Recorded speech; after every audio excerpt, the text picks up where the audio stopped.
जय महाराष्ट्र. मी रुजुता लुकतुके. राजमंत्र या तुम्ही लोकप्रिय केलेल्या कार्यक्रमामध्ये तुमचं खूप खूप स्वागत. हा असा कार्यक्रम आहे जिथे राजकीय आणि सामाजिक घडामोडींवर भविष्यवाणी आपण वर्तवत असतो. पंडित राजकुमार शर्मा यांच्या वाणीनं ही भविष्यवाणी आपण त्यांच्याकडून ऐकत असतो. आजही त्यांच्याबरोबर काही नवीन मुद्दे आपल्याला उपस्थित करायचे आहेत आणि त्यांची त्यावरची भविष्यवाणी ऐकायची आहे. पंडित जी, बहुत बहुत स्वागत है इस कार्यक्रम में. धन्यवाद. हम वैसे तो कई दफ़ा हम राष्ट्रीय और अंतर्राष्ट्रीय मुद्दों पे विचार करते हैं. आज शुरुआत जो है हम राज्य से करना चाहेंगे और मैं सीधी पहले सवाल की तरफ आ जाती हूँ, इसलिए क्योंकि समय कम है और कई सारे मुद्दे हमें आज उठाने हैं. जी बिल्कुल. तो पहला मुद्दा है राव साहब दानवे जी. आपको भी पता है पिछले 2-3 दिनों से काफ़ी विवाद में फंसे हुए हैं और पिछले कुछ समय में आपने अगर देखा एक वाद उलझता है, इतने में दूसरे किसी और नए वाद में फंस जाते हैं. तो ये क्या उनके पीछे चल रहा है? देखिए, सबसे पहले जब हम भारतीय जनता पार्टी के अध्यक्ष राव साहब दानवे की बात करते हैं तो एक सामान्य परिवार से उठकर इतने बड़े नेता के रूप में उन्होंने परिश्रम करके अपनी सत्ता और अपनी प्रतिष्ठा स्थापित की. अब ये कार्यक्रम जो है ज्योतिष के आधार पर है, इसलिए हम 18/3/1955 शुक्रवार को उनका जन्म हुआ और जब उनकी कुंडली का अच्छी तरह से अध्ययन करते हैं, कन्या लगन की कुंडली है, दूसरे घर में धन स्थान प्रतिष्ठा के स्थान पर शनि बैठा हुआ है. एक बात ध्यान से सुनिए, शनि उच्च का है, शनि बुरा नहीं है उनका. गुरु की महादशा उनकी 1/8/2015 तक थी. तो आप ये समझ लीजिए कि 1/8/2015 से पहले जो 17 साल राव साहब दानवे के ऊपर थे वो बहुत ही उत्तम थे. जिस चीज को उन्होंने हाथ लगाया वो सोना हो गई, पत्थर को हाथ लगाया तो सोना हो गया. हर तरह से विरोधी उनके पस्त हुए, शत्रु उनके खत्म हुए. मगर इस वक्त राव साहब दानवे की कुंडली में आप ध्यान रखें कि जन्म कुंडली में एक राशि होती है, उसका स्वामी होता है. उनकी राशि है धनु. धनु राशि की कुंडली है राव साहब दानवे की और धनु राशि का स्वामी गुरु है. गुरु की महादशा खत्म हो चुकी है और इस वक्त उनकी 1/8/2015 से शनि की महादशा शुरू है. तो आप जो बोल रही हैं कि एक के ऊपर एक विवाद उनके ऊपर बिल्कुल शुरू हो रहा है, कभी कुछ लेकिन कभी एक कुछ. और बात भी बता दूं पंडित जी आपको कि आप तो मीमांसा करेंगे ही, जिसे हम कहते हैं नक्षत्रों के आधार से. और एक बात उनके बारे में कही जाती है कि कहीं घर से ही कोई उनके ऊपर ये षड्यंत्र तो नहीं कर रहा. I am coming there. अच्छा, आपकी बिल्कुल बात सही है.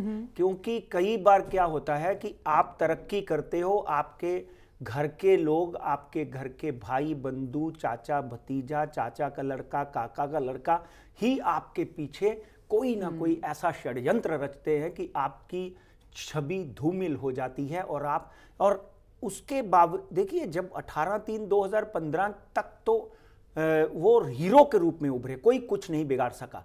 पर ग्रहदशा अपनी चाल चलती है, नियति का अपना खेल होता है.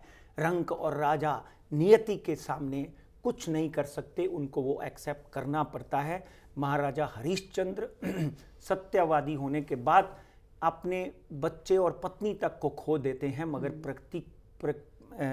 परीक्षा के बाद फिर वापस राजा बन जाते हैं. इसलिए ग्रहदशा और निर्माण, यहाँ पर शनि की बात हो रही है. शनि 1/8/2015 को उनकी शनि की महादशा लगी और 2.5 साल तक उनके लिए ये समय जो है 1/8/2015 से 2.5 साल पकड़ कर चलिए तो कम से कम अप्रैल 2019 तक उनको फूंक कर कदम रखने चाहिए. उनकी अध्यक्षता तक जा सकती है.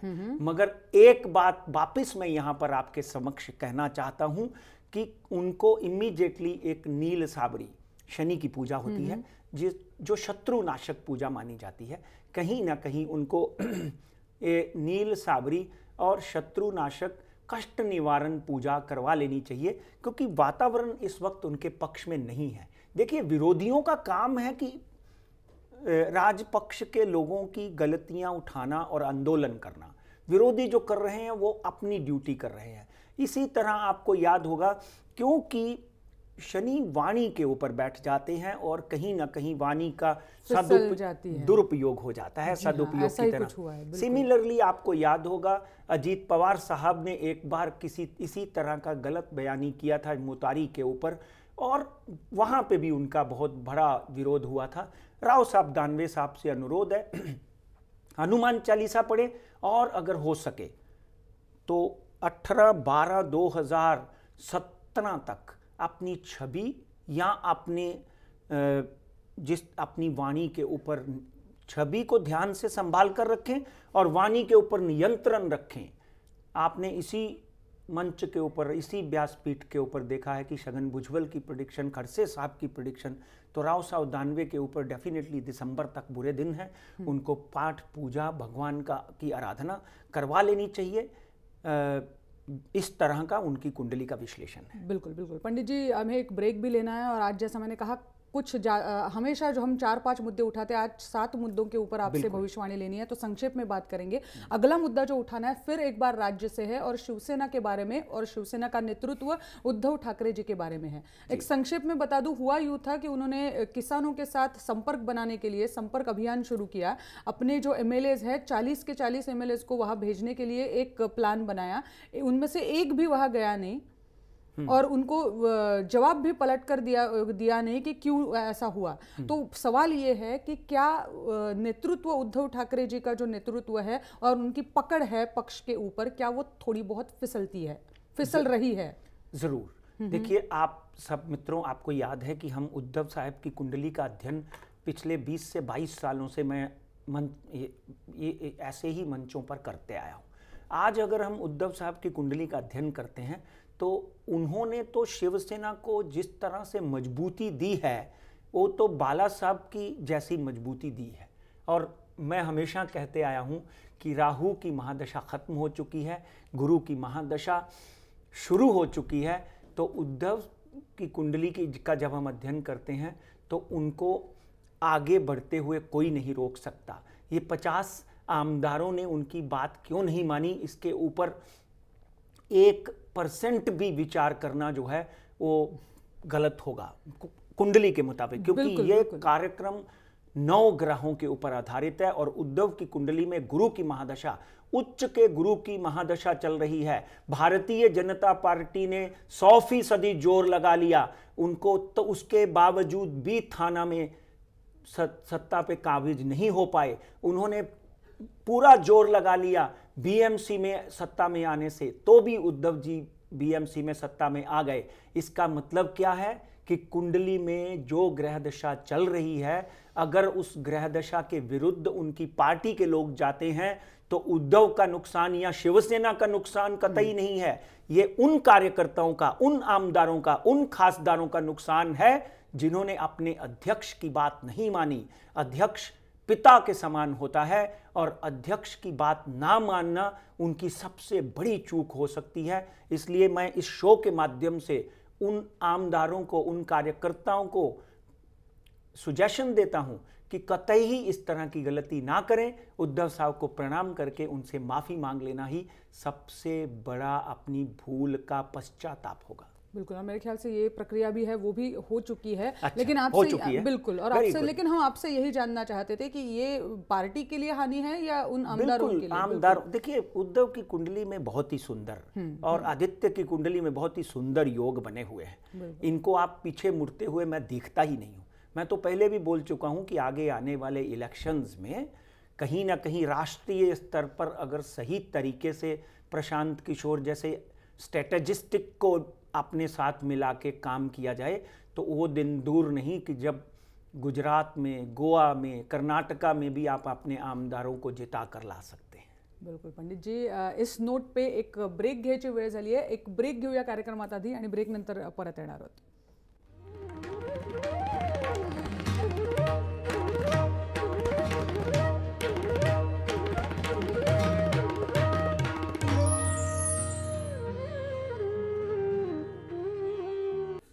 राजमंत्रमध्ये पुन्हा एकदा तुमचं स्वागत। आज कुठचाही वेळ आपण घालवणार नाही आहोत, थेट प्रश्नावर येते ब्रेक नंतर लगेचच। पंडित जी, उद्धव ठाकरे जी के बारे में आपने बात की तो कहीं बीजेपी वाले नाराज ना हो जाए। बीजेपी वाला अगला सवाल है मेरा। बीजेपी में अब जो हलचल चल रही है, दिल्ली में हमें जो दिखाई पड़ रहा है, दक्षिण अभियान शुरू हो गया है। बिल्कुल, दक्षिण अभियान तो अंदर खाते से पिछले 1 साल से चल रहा है, जब जयललिता जी जिंदा थी, और उनके अथक प्रयत्नों से भारतीय जनता पार्टी ने करुणानिधि या जयललिता की पार्टी के साथ अपने संबंध बनाने का प्रयत्न किया, मगर वो विफल रहे। अब हमारा कार्यक्रम ज्योतिष शास्त्र के माध्यम से है, इसलिए 6/4/1980 को 6 अप्रैल 1980 को भारतीय जनता पार्टी का गठन हुआ और वृश्चिक राशि और ज्येष्ठा नक्षत्र में भारतीय जनता पार्टी का जन्म हुआ। और अगर हम इन नक्षत्रों की बात करें, उनकी इस भारतीय जनता पार्टी की कुंडली में, पार्टी की कुंडली भी होती है, शुक्र में बुध की अंतर्दशा चल रही है। और अगर हम शुक्र और बुध वृश्चिक राशि ज्येष्ठा नक्षत्र की बात करें तो नॉर्थ ये राशि को बहुत फलते हैं, मगर दक्षिण इस राशि को नहीं फलता है।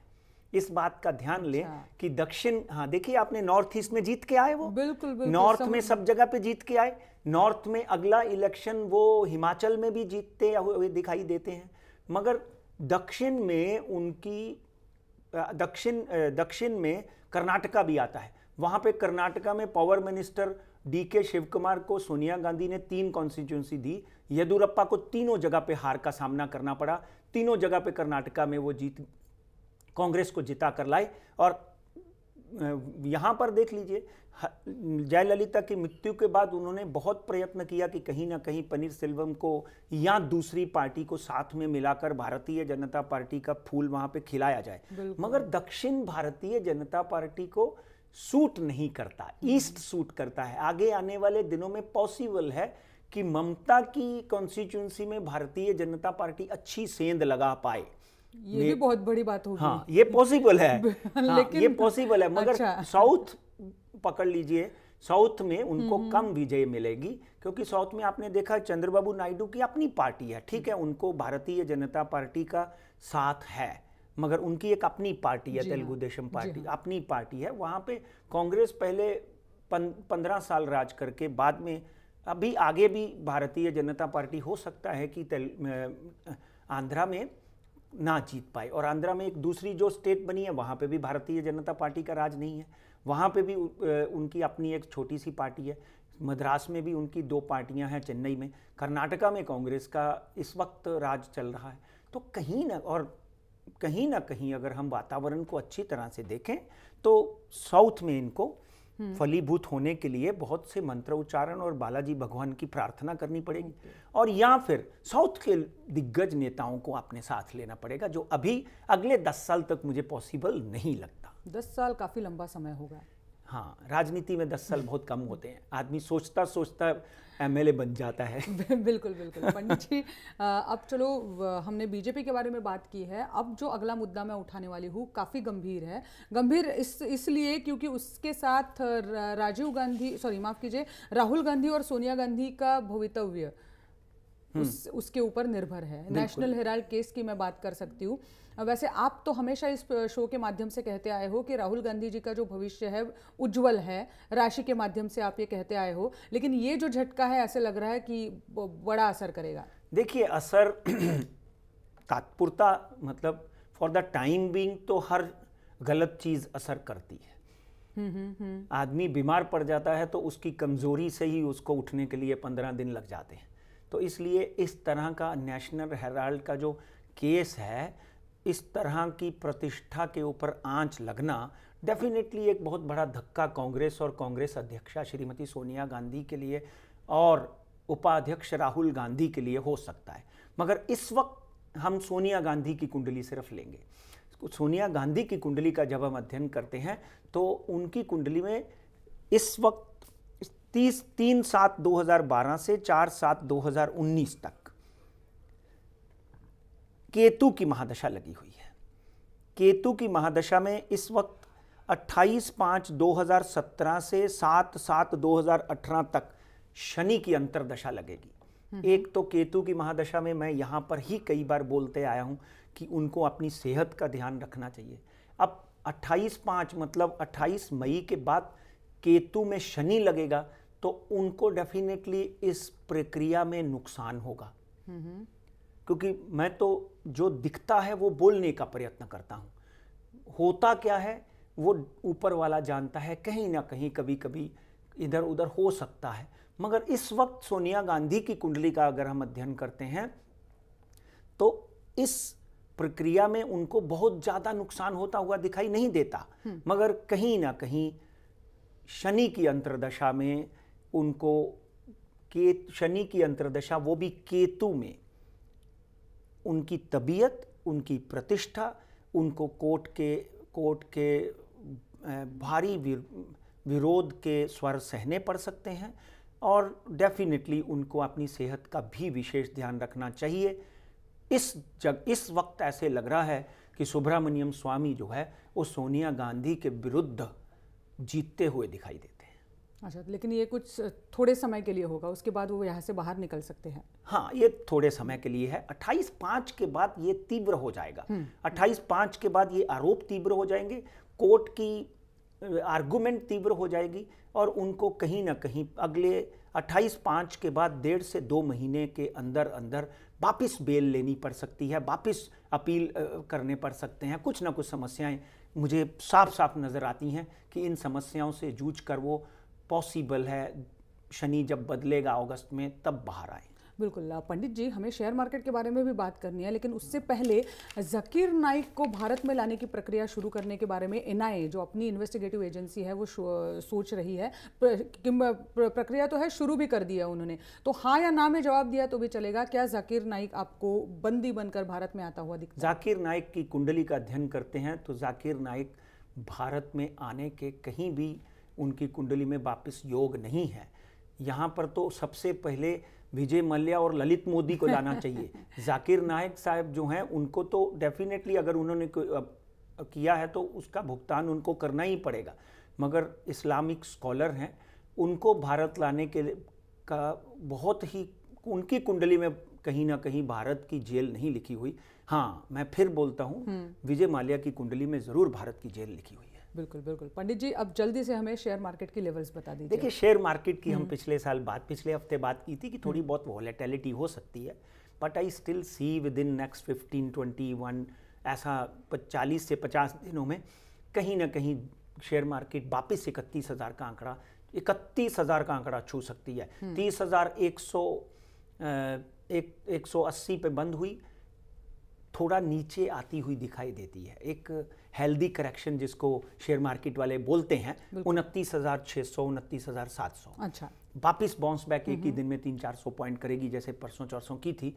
वापिस ये 30,500 के करीब, 30,500 के करीब। और निफ्टी जो है पॉसिबल है 9280 9300 के करीब एक बार आए, वापिस you enter into that and it will touch 9,500 again.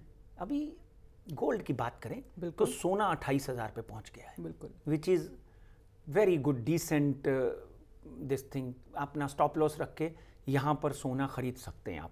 27,800 का स्टॉप लॉस रख के खरीदें, ये वापिस 29,000 छू सकता है। और चांदी मित्रों, एज यूजुअल अगर आप लोगों ने मेरे सलाह के मुताबिक खरीद ली थी तो डोंट वरी, चुपचाप बैठे रहें, नीचे से और थोड़ी सी ऐड कर लें, average will give you good money, 1,000-2,000 rupees आपको देगी। और तेल में वापस वही हलचल है, कोई ना ऊपर जा रहा है ना नीचे जा रहा है। 2,950 पर बैरल और ऊपर का आंकड़ा 3,350 पर बैरल हो सकता है। मगर रेरा की वजह से, डॉलर की वजह से प्रॉपर्टी मार्केट में एक मंदी का माहौल आता हुआ दिखाई देता है, जो 20% अगले 3 से 6 महीनों में ज़रूर आ सकता है। बिल्कुल। और क्रूड ऑयल में अंतर्राष्ट्रीय साइड पे भी काफ़ी सारा कुछ हो रहा है, जिसकी वजह से जो प्राइसेस है वो हिल ही नहीं रही है किसी जगह, कहीं नहीं हिल रही, कभी कहीं कुछ हो रहा है, कहीं कुछ हो रहा है। बिल्कुल। ओपेक की बात कर लें या all those reports are negative, so इसलिए क्रूड ऑयल आगे नहीं बढ़ रहा। बिल्कुल। पंडित जी, बहुत बहुत शुक्रिया, आज अपने प्रोग्राम में हिस्सा लिया और कई सारे मुद्दे जो हमने आपको पूछे और आपने सीधे जवाब दिए। Thank you. बिल्कुल। आज वेळ झाली मित्रांनो, कार्यक्रमात इथेच थांबायची। तुम्ही पाहत रहा जय महाराष्ट्र।